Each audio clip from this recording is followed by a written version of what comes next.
Students, अब हम अपनी नेक्स्ट रिएक्शन देखते हैं कि उसे कैसे बैलेंस करेंगे हम। ठीक है, हमारी नेक्स्ट रिएक्शन है जो हमें एनसीईआरटी में दी हुई है। अब हम उसे बैलेंस करके देखेंगे। जो भी अभी तक आपने एमजी वाली रिएक्शन में पढ़ा था वही आप इस रिएक्शन में अप्लाई करेंगे।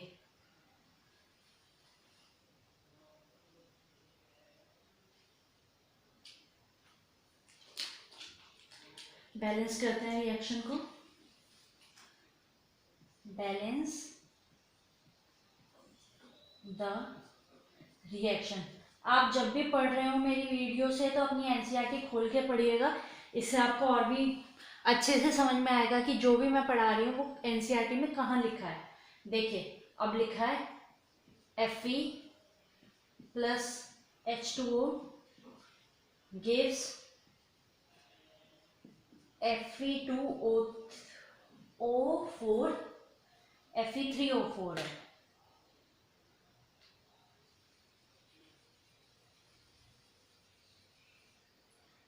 gives Fe3O4 plus H2। ये हमें रिएक्शन दी हुई है एनसीईआरटी में। अब वीडियो को पॉज करें और इसे सॉल्व करने का ट्राई करें। ठीक है, वीडियो पॉज कर लिया, ट्राई करा, जिन्हें भी ट्राई करा वेरी गुड। जिनकी भी बैलेंस हुई है वो बहुत अच्छे, जिनकी नहीं हुई है उनका भी बहुत अच्छा कि उन्होंने ट्राई करा।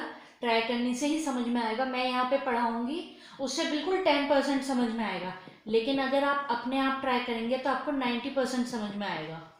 ठीक है, समझ में आ रहा है ये बात?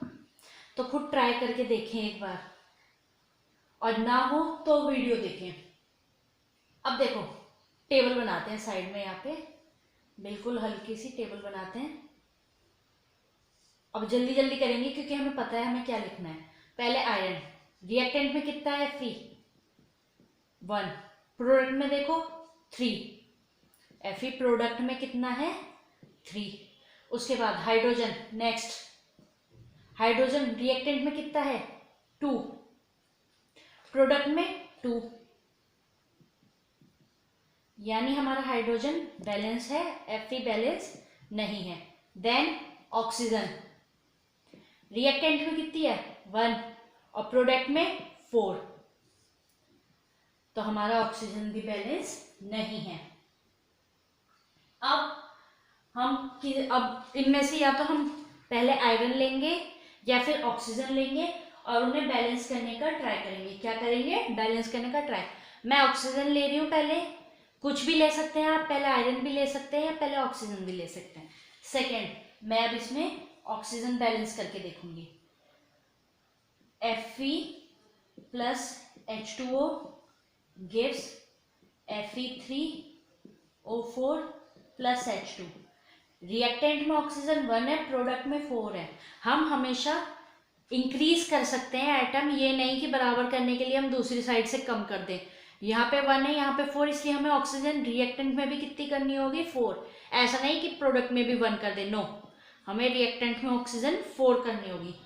4 कर देते हैं, यहाँ पे 4 से मल्टीप्लाई कर दिया, तो अब क्या हो गई हमारी ऑक्सीजन, यहाँ पे 4 हो गई।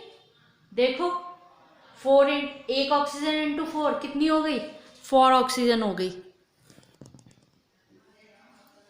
अब टेबल फिर से बनाएंगे। हर बार जब भी आप रिएक्शन को बैलेंस करें, टेबल बना के फिर से अगेन चेक करें कि वो बैलेंस हुई है या नहीं। ठीक है, अब ये हम फिर से टेबल बनाते हैं। रिएक्टेंट, प्रोडक्ट, Fe हमारा रिएक्टेंट में 1 है, प्रोडक्ट में 3 है।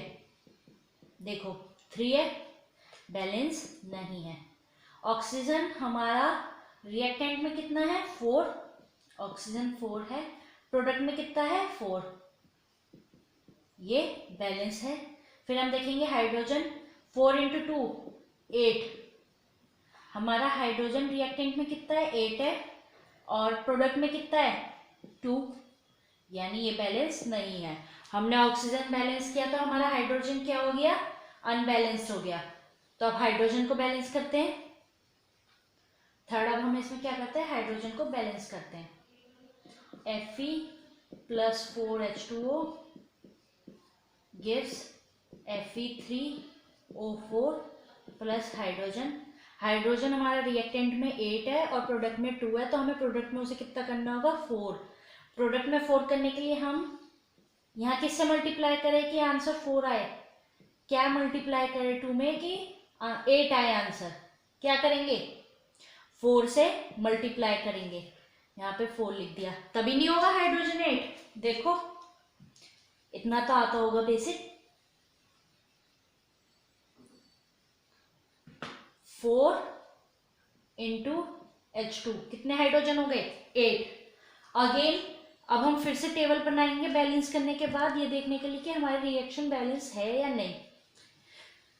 टेबल बनाना ज़रूरी है क्योंकि अभी हम स्टार्टिंग से स्टार्ट कर रहे हैं, लेकिन एक बार हम पता हो जाएगा कि बैलेंस कैसे करते हैं तो बिना टेबल बनाए भी हम चेक कर लेंगे।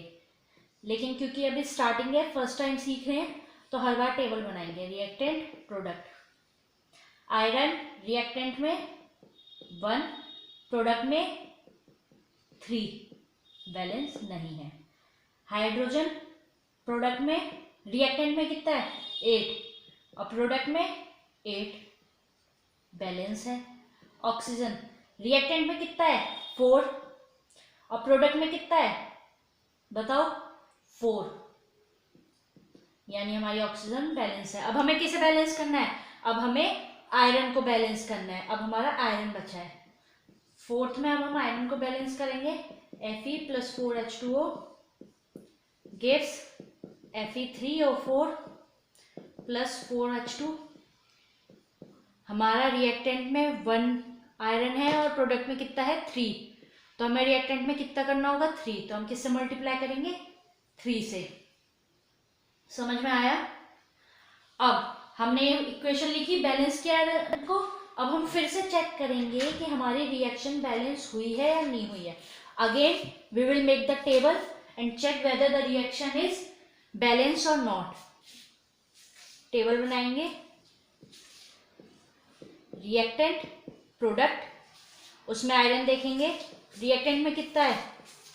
3 और प्रोडक्ट में 3 है, तो यानी हमारा आयरन क्या है? बैलेंस है। उसके बाद हम चेक करेंगे हाइड्रोजन को। रिएक्टेंट में कितना है हाइड्रोजन? 8 और प्रोडक्ट में कितना है? 8, तो हमारा हाइड्रोजन बैलेंस्ड है। उसके बाद हम चेक करेंगे कि हमारा ऑक्सीजन रिएक्टेंट में कितना है, प्रोडक्ट में कितना है। ऑक्सीजन हमारा रिएक्टेंट में है 4 और प्रोडक्ट में भी है 4, यानी जो हमारी इक्वेशन है अब ये फुल्ली बैलेंस्ड हो चुकी है। हमारी ये इक्वेशन बिल्कुल करेक्ट इक्वेशन है। ये हमारी फाइनल इक्वेशन है। फाइनल इक्वेशन किसी को भी लिखने से पहले उसे चेक करेंगे टेबल बना के कि वो बैलेंस्ड है या नहीं है। अब हमारी ये रिएक्शन बैलेंस्ड रिएक्शन है। समझ में आया इतना?